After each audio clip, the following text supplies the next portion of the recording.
Good morning students, welcome once again to my class, and this video is for class 6. Today we'll continue with our chapter of history, that is Mauryas as the first empire, chapter 8 of history. So in this we have to continue with administration. So let's continue. Different parts of the empire were ruled differently because the empire was so large. तो empire, जैसे मैंने बताया, Mauryan empire सबसे बड़ा empire था अभी तक का, बहुत ज़्यादा बड़ा था, तो इसलिए इसको डिफरेंट पार्ट्स में डिवाइड किया गया था. And different parts of the empire were ruled differently. अलग अलग हिस्से को अलग अलग तरीके से वहाँ का शासन चलाया जा रहा था. The administration can be categorised into 4 divisions. इसके साथ साथ जो प्रशासन था उसको 4 भागों में बांटा गया था: central, provincial, district, town and villages. जैसे कि आज देश को चलाने के लिए एडमिनिस्ट्रेशन को कई लेवल्स पे डिवाइड किया गया है: central, state and district. So first will continue with central. The king had supreme power and took all important decisions concerning the empire. तो केंद्र में कौन होता था? जो सुप्रीम पावर होती थी वो राजा के पास होती थी. वही सारे डिसीजन, सारे निर्णय एम्पायर के लिए, साम्राज्य के लिए लिया करते थे. ही was supported by council of ministers. उनको सपोर्ट करने के लिए मंत्रियों का एक ग्रुप होता था जिन्हें मंत्री परिषद कहा जाता था. काउंसिल ऑफ मिनिस्टर्स को मंत्री परिषद कहा जाता था. दे advise the king on different important issues. और वो राजा को अलग अलग मसलों पे सलाह देते थे कि क्या करना है. Provincial. The empire was divided into many provinces. इसके अलावा एम्पायर को कई सारे प्रोविंसेस में डिवाइड किया गया था. जैसे कि आज कंट्री को, एक देश को कई सारे स्टेट्स में डिवाइड किया गया है, वैसे ही उस समय प्रोविंसेस में डिवाइड किया गया था. पूरे एम्पायर को प्रोविंसेस में डिवाइड किया गया था, where under the control of prince और कुमार्स. जो कि किसके अंडर में होता था? प्रिंस मीन्स राजकुमार के या कुमार के अंडर में होता था. He ruled on provinces as a representative of the king with the support of many officers.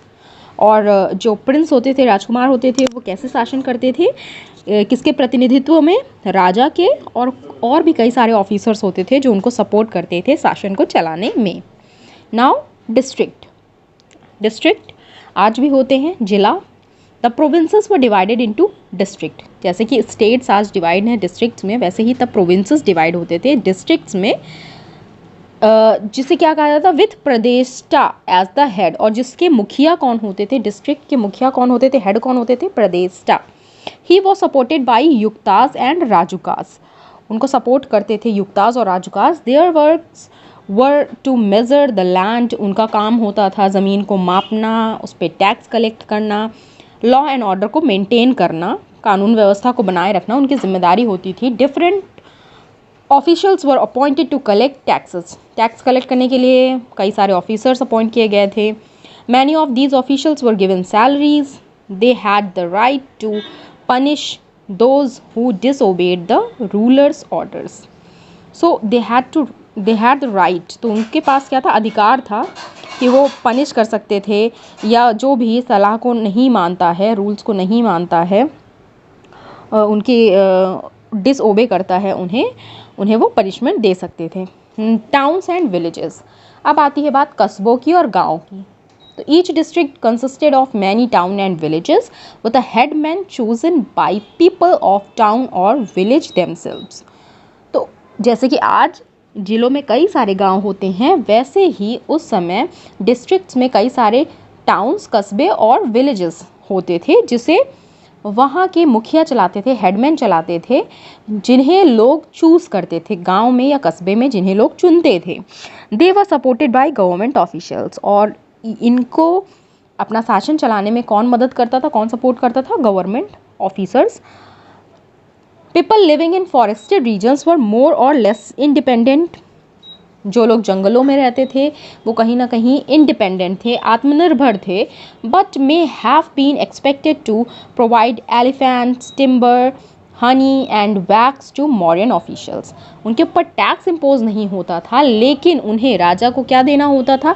Elephant, युद्ध में आर्मी में काम आता था, लकड़ियाँ, टिम्बर, हनी, बैग्स, ये सारी चीज़ें मौर्यन ऑफिसर्स को देनी होती थी।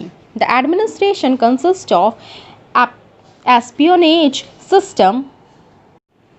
तो जो प्रशासन था वो कैसे चलता था? एस्पियोनेज सिस्टम में, मतलब कि बहुत सारे स्पाइज होते थे, जासूस होते थे, जो राजा को जानकारी देते थे, इंफॉर्मेशन देते थे, बाहर की, इनसाइड एंड आउटसाइड, दोनों जगहों की, राज्य में क्या हो रहा है, लोग क्या कर रहे हैं, ये सारी जानकारी जो जासूस होते थे वो राजा को देते थे। Spies also kept a watch on the officials. इसके अलावा जो जासूस होते थे वो ऑफिशर्स पे भी नज़र रखते थे कि कहीं वो कोई करप्शन तो नहीं कर रहे हैं, किसी भी तरीके की कोई प्रॉब्लम तो नहीं क्रिएट कर रहे हैं। The emperor surprise them all with the help of members of the royal family and senior ministers. और एम्परर जो सम्राट होते थे वो इनको कैसे सुपरवाइज करते थे? With the help of members of royal family. जो रॉयल फैमिली राजघराने के लोग होते थे या सीनियर मिनिस्टर होते थे, उनकी मदद से। बहुत सारे स्पाइस थे, जासूस थे, जो कि औरतें भी थीं। The Mauryan dynasty had a well equipped army which consist of horse. तो अच्छी वेल मेंटेन्ड आर्मी थी, सेना थी इनके पास, जिसमें क्या थे? घोड़े थे, रथ थे, हाथी थे, पैदल सेना थी। Cavalry means soldiers who fought on horseback, घुड़सवार भी थे, कैवलरी घुड़सवार। The head of the army was senapati. और मुखिया कौन होता था आर्मी का? सेनापति। Also there was a separate branch look after the weapons. इसके अलावा एक सेपरेट ब्रांच होती थी जो सिर्फ हथियारों की, वेपन्स की निगरानी करती थी। The money collected from taxes was utilize for maintaining army, paying salaries to soldiers, government officers, in construction of buildings, hospitals and roads. जो टैक्स कलेक्ट होता था उससे सोल्जर्स को पे करने के लिए, आर्मी मेंटेन करने के लिए, गवर्नमेंट ऑफिसर्स के लिए, पब्लिक बिल्डिंग, हॉस्पिटल्स बनाने के लिए, रोड बनाने के लिए पैसे को यूज़ किया जाता था। Beside taxes which were collected on a regular basis, tribute was also collected. Tax तो लोगों को देना ही होता था जो उन पे इम्पोज किया जाता था। इसके अलावा ट्रिब्यूट मीन्स राजा को कुछ गिफ्ट उनके सम्मान के तौर पे लोगों को समय समय पे लोग देते थे या देना होता था। More or less voluntary means it was important also. Now the Patliputra, the administration of city of Patliputra was separate and it was the capital of Mauryan Empire. Like nowadays, a country has its own capital and the state has its own capital. That time also the capital of Mauryan Empire was Patliputra. Patliputra was surrounded by a wooden wall. That time kingdoms were surrounded by huge walls to protect themselves from the attack, आक्रमण से बचने के लिए। तो वैसे ही पाटलिपुत्र किससे surrounded था? Wooden wall से, लकड़ी की दीवारों से, with several gates and towers with a moat around the city to protect the empire from enemy attacks. Moat means खाई। तो दीवारों के पास में क्या बनाई गई थी? खाई, ताकि सिटी को प्रोटेक्ट किया जा सके। The king's palace was made up of stone, whereas the house of peoples were made up of bricks and wood. It was connected to many parts of the empire. The city administration consisted a committee of 30 members. जो शहर का जो प्रशासन था उसको चलाने के लिए 30 मेंबर्स की एक कमिटी होती थी, 30 मेंबर्स की। was further divided into 6 boards. Each board had 5 members. तो 6 बोर्ड्स में ये कमिटी जो है डिवाइड होती थी, जिसमें हर एक बोर्ड में 5 सदस्य होते थे।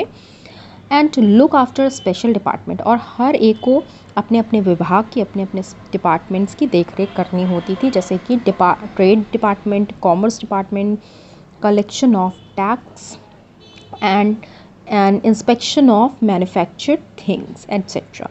So these are the names of departments which were looked after by the board members. Now the next one topic is art and architecture. This will continue in our next class. Thank you.